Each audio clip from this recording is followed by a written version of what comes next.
কখন যাচ্ছ, কখন ভিসা হচ্ছে বা আদৌ কি হচ্ছে কিনা। আসসালামু আলাইকুম। আর রিল স্টাডি আবার থেকে আমি সাকিব আল হাসান আছি আপনাদের সাথে বরাবর মতনই। অ্যান্ড আমাদের সাথে আজকে উপস্থিত হয়েছেন আরেকজন সফল মানুষ, তিনি হচ্ছেন আমাদের জ্যোতি আপু। সো আমি যেহেতু তার নামটা পাবলিশ করেছি, তবুও আমরা তার কাছ থেকে তার সম্পূর্ণ পরিচয়টি শুনবো। চলুন দেরি না করে শুনে আসা যাক।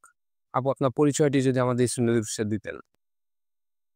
আমি নুসরাত জাহান জ্যোতি। আমি চিটাগং থেকে এসেছি এবং আমার ব্যাচেলর কমপ্লিট হয়েছে ২০২২ সালে। সিজিপিএ ছিল 3.11। আমি অ্যানুয়াল স্টুডেন্ট চিটাগং কলেজ থেকে। অ্যান্ড আমার এসএসসি অ্যান্ড এইচএসসি কমপ্লিট হয়েছে ২০১৩ এবং ২০১৫। জিপিএ ছিল 4.81 এবং 4.33। আর আমার আইএলটিএসি ছিল 5.5। ওকে। অ্যান্ড আপনি কোন প্রোগ্রামের জন্য অ্যাকচুয়ালি আমাদের কাছে এসেছিলেন? আমি তো বেসিক্যালি ট্রাই করতেছিলাম যে পিএইচডির জন্য। বাট যখন জানতে পারছি যে এখানে যতবারে আমি মাস্টার্স করি, বাট এটা কোনো বাইরের দেশে অ্যালাউ করে না। তো আমি অলরেডি এমবিএ করতেছিলাম ইউএসটিসি-তে।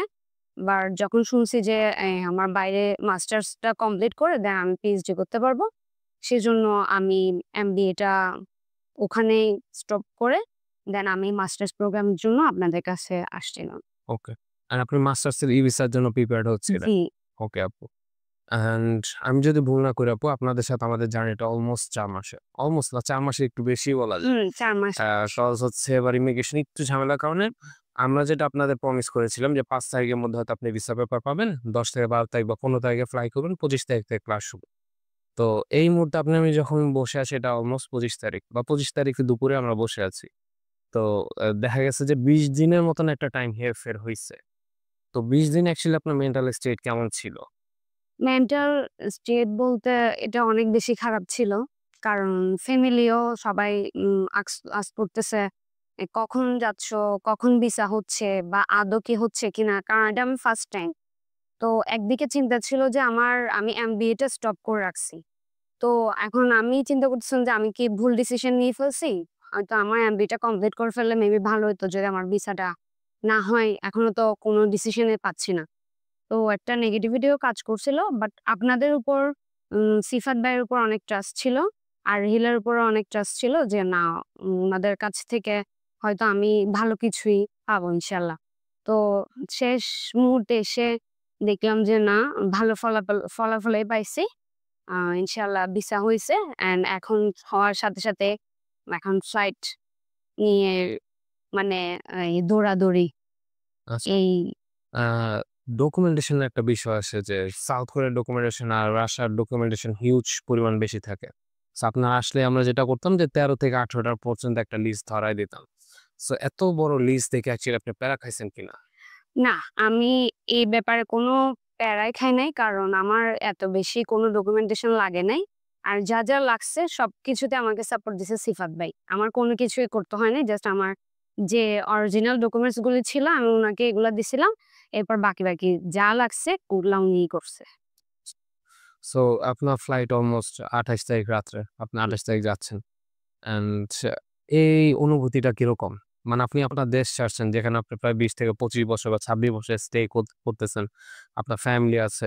আমি যদি ভুল না করি আপনার একটা বাবুও আছে। সো হুম। আপনি ভাইয়াকে, বাবুকে ফেলেই যাচ্ছেন আপনার হায়ার স্টাডিজ এর জন্য। ভাইয়া বাবু হয়তো নেক্সট ইনটেক আপনাদের সাথে জয়েন হচ্ছে। তো ৬ মাসের একটা ডিসট্যান্স মা-ছেলের মধ্যে হচ্ছে বা হাসব্যান্ড ওয়াইফ এর মধ্যে হচ্ছে। সো এই জিনিসটা আপনি কিভাবে হ্যান্ডেল করতেছেন? এই ডিসট্যান্সটা বলতে হ্যান্ডেল এটা আগে থেকে আমি প্রিপেয়ার ছিলাম। যখন আমি আ অ্যাব্রোডে স্টাডির জন্য প্ল্যান করছিলাম, তখন এটা আমি সেট আপ করছিলাম মাইন্ডে যে আমার হয়তো ৬ মাস, ১ বছর, ২ বছরও লাগতে পারে। বাট আমি ইনশাআল্লাহ ওদেরকে নিয়ে যাবো, আল্লাহ যদি সহায় হয়। তো ওইটা আমার মাইন্ডে এভাবে সেট আপ ছিল। এটার জন্য আমার কোনো প্যারা নাই, পেইন নাই। বাট হ্যাঁ, এখন অনেক খুশির মুহূর্তে কিন্তু এখন অনেক বেশি ইমোশনাল হয়ে যাচ্ছি। যখন শুনছি যে ২৮ তারিখ ফ্লাইট, তখন তো মানি আয় রাত-দিন আর ঘুম নাই। মানি ভিতরে চলতেছে আরকি ইমোশনাল ব্যাপারটা। তো কাউকে তো আর ওভাবে দেখাইতে পারতেছি না। আমার ছেলের জন্য তো অবশ্য আমার অনেক বেশি মানে একটু খারাপ লাগবে। বাট কিছু করার নাই, যেতে তো হবে। ভালো কিছু পেতে হইলে তো কিছু স্যাক্রিফাইস কিছু করতে হয়। স্যাক্রিফাইস করতে হবে। অফ ক্যামেরা আপনার সাথে যখন কথা হইতেছিল বাংলাদেশের মানুষদের অ্যাকচুয়ালি যেরকম থিংকিং বা আমাদের এডুকেশন সিস্টেমটা যেমন যে ন্যাশনাল ইউনিভার্সিটির স্টুডেন্টদের কিন্তু কেউ তেমন একটা গ্রাহ্য করে না। আর মাল্টি ন্যাশনালেও যদি যাই বা পাবলিক জব বা হচ্ছে আপনার প্রাইভেট জবের ক্ষেত্রেও ন্যাশনাল ইউনিভার্সিটি স্টুডেন্টদের সবসময় ছোট করে দেখা হয়। অ্যান্ড আমরা যারা ন্যাশনালে পড়ি তারা ভাবি যে না, বিদেশটাও হয়তো আমাদের জন্য না। তো সেই জায়গা থেকে আপনি কপ আপ করে সাউথ কোরিয়ার মতন একটা জায়গায় ই-ভিসায় চান্স পেয়েছেন বা মাস্টার্স প্রোগ্রামে যাচ্ছেন। সো ন্যাশনালি স্টুডেন্টের উদ্দেশ্যে যদি কিছু বলতে চান আপনি? সেটা আমি বলবো এক কথায় অনেক এজেন্সি আছে যারা মানি অ্যানুয়াল স্টুডেন্টদেরকে অনেক ছোট ভাবে দেখে। বলে যে ওরা আত্মবিশ্বাসী না, কনফিডেন্ট না, ওদের কনফিডেন্ট লেভেল অনেক 0। বাট এটা টোটালি হচ্ছে যে আমার ক্ষেত্রে টোটালি হচ্ছে এটা ভুল। কারণ অ্যানুয়াল স্টুডেন্টরা আরো হাজার, হাজার আ আ ঢাকা ইউনিভার্সিটি, চিটাং ইউনিভার্সিটি আরো বুয়েট, চুয়েট, রুয়েট ওদের থেকে আরো বেটার পারফরম্যান্স করেছে অবশ্যই। আর আমি নিজেও একজন মেরিনের স্টুডেন্ট ছিলাম আমি। বাট আমার বিয়ে হয়ে যাওয়াতে আমি এটা মানে ক্যারি অন করতে পারি নাই। বাট আমি ওখানে টিকছি এটা আমি বলতে পারবো। এটা আমার সফলতা। সো আমি কখনো বলব না যে আমার ওখানে না হওয়াতে আমার চিটাং কলেজে অ্যানুয়াল স্টুডেন্ট হিসেবে আমার পড়ালেখাটা চালায় যেতে হইছে। তো এটা টোটালি ভুল হবে। অ্যানুয়াল স্টুডেন্টদেরকে ছোট করে দেখা হয়। এগুলা আসলে বাইরের দেশে এগুলা কোনো ম্যাটারই করে না। সো আপনারা আমি যারা সাউথ কোরিয়া বা অ্যাব্রোড এ যাওয়ার জন্য আগ্রহী আমি সবাইকে ওয়েলকাম করব। ইনশাআল্লাহ আপু। হয়তো আপনার কথাবার্তা শুনে ন্যাশনাল ইউনিভার্সিটি স্টুডেন্টরা একটু হলেও সাহস পাবে।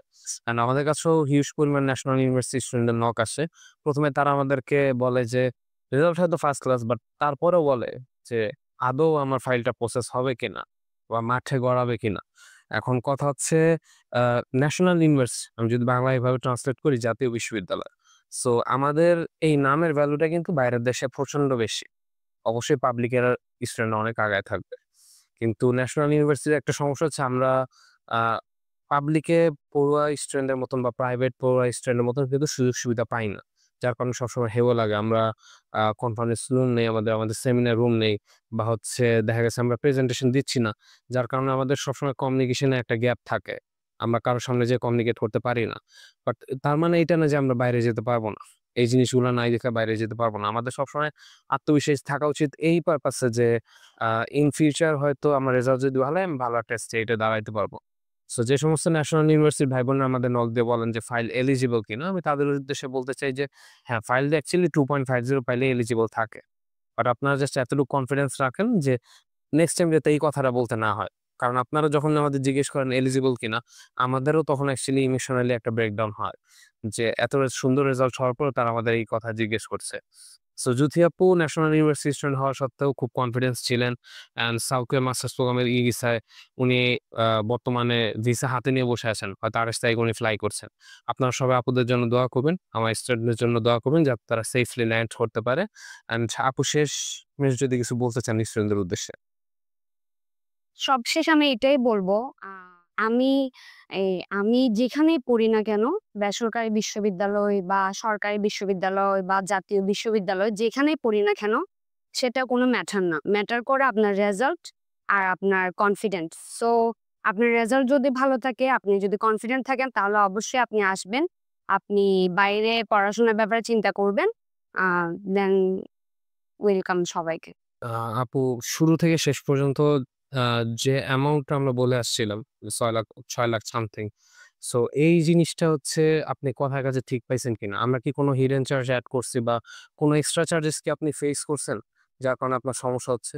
না, কোনো এক্সট্রা আর হিডেন চার্জ আমি এখন পর্যন্ত দেখি নাই। কারণ আমাকে যে চার্জটা বলা হইছিল টিউশন ফিস ওটা একটু ডলার রেটের জন্য আপ ডাউন হইছে কিছু টাকা।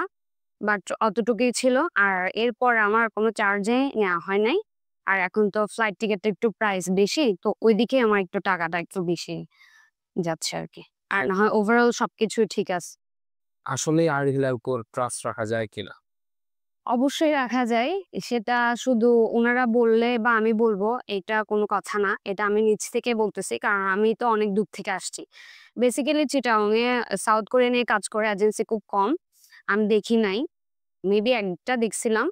আ কিন্তু আমি এই ইতালির জন্য ট্রাই করতেছিলাম। তো আমি জানুয়ারি থেকে প্রসেস শুরু করছি। কিন্তু এই একাডেমিক আইএলটিএস একটা এজেন্সি। তো ওদের সাথে আমি আমার ফাইল কাজ দিছিলাম ফার্স্টে। তো ওরা হচ্ছে যে আমাকে শুধু ঘুরাচ্ছে। আজকে, কালকে, পরশুদিন, ১ মাস পর, ১৫ দিন পর আপনার অফার লেটার আসবে। তখন রোজাও পার হয়ে গেছে। ঈদও যখন পার হয়ে গেছে তখন আমি বুঝলাম যে না, ওরা তো আসলে আমাকে অফার লেটার এনে দিতে পারবে না। তাহলে তো আমার স্বপ্নটা কি এখানেই থেমে যাবে? আমার তো আমি মানি মাইন্ড সেটআপ করছিলাম যে আমি এই বছরের মধ্যে আমি যাবো। মানে যেখানেই যাই আমার যাইতে হবে। এই বছরের মধ্যে আমি স্টাডি অ্যাব্রড এ যাবো ইনশাআল্লাহ। তো আমি সেজন্য যখন হঠাৎ করে আরহিলার ওই আর আপনাদের এই হ্যাঁ, হ্যাঁ। মানে ওইটা যখন আসছে এডটা তখন আমি হঠাৎ করে সিফাত ভাইয়ের দেখলাম। সাথে আমি উনাকে নক দিছি। আরো অনেক এজেন্সি আমার চোখের সামনে পড়ছে। ওদের সাথে আমি কথা বলছি। প্রায় ১০-১৫ টা হবে। সবার সাথে কথা বলছি। কিন্তু সব দিক দিয়ে বিবেচনা করে আমার মনে হইছে যে আপনাদেরকে ট্রাস্ট করা যায়। আর সিফাত ভাইয়ের সাথে কথা বলে আমি এতদূর পাড়ি দিছিলাম। দেন হচ্ছে আর আপনাদের কস্টিং এর ব্যাপারও আমি অন্যান্য এজেন্সি সবকিছু ঘেঁটে দেখছি। দেখলাম যে না, এখানেই সবথেকে কম পাইছি। তো আমি এখানে প্রসেসটা ওদের দিয়েই করাইলাম।